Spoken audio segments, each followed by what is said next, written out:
you were taking a look over your shoulder and I knew exactly what you were looking at. We have some high, thin clouds that have moved into Northeast Ohio. The harbingers of change, I like to say. The precursor is to the bigger picture as to what's to come. But we're actually going to hang on to the warmth, which I think folks will actually like, especially if they're headed out on this Friday evening. Maybe you have the backyard to fire up the barbecue. You're going to have no major concerns. But the thing is that is changing is where our winds are headed. Right now, we've got sustained winds at about 10 to 20 and gusting even more than that, 20 to 30 miles per hour. So if you don't like today, when it comes to the wind factor, well, you really won't love the next couple of days, especially tomorrow.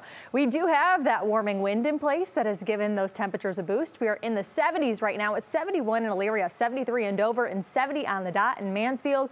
And zooming out, I have to give you a national look because this is so interesting to meteorologists. And I'm sure you at home know that there is some change happening across the central part of the U.S. right now. Much of the Midwest, the Ohio River Valley, is pretty locked into warmth, except when you look a little bit closer to Minneapolis, even Lincoln, Nebraska. They are in the 40s right now. I don't have to be the one to tell you that there is warmth and there is a chill factor out here. And it's all separated by a cold front. This cold front is going to be the harbinger of change as we head through the next 24 hours. Ahead of that is going to be the gusty winds. And yes, we do eventually get rain. The wind alerts are already posted, and we could be getting the receiving end of that cold front if we were farther south in the way of severe weather. That's what folks a little bit closer to Texas are dealing with. But for us, that chance for very gusty winds is very probable tomorrow.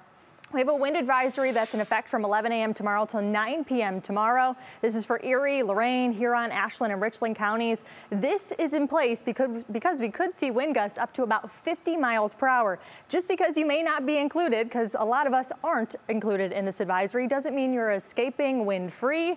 You will still see wind gusts potentially 30 to 40 miles per hour. So if you have decorations out that you haven't taken down from Halloween, or maybe you jumped the gun like myself and put up maybe Christmas decor already, you may find it in your neighbor's yard or down the street. In your National Zimmerman hour-by-hour forecast, we keep the cloud cover locked through midday tomorrow. We start to see the arrival of wet weather as we head a little bit closer to 7, 8, 9 o'clock. This will sweep on through as much of us are getting an extra hour of precious sleep into our Sunday. In your Union Home Mortgage extended forecast, we go from the 70s this weekend back to the 60s by Monday. Election day, upper 50s with a whole lot of sunshine and a few extra clouds.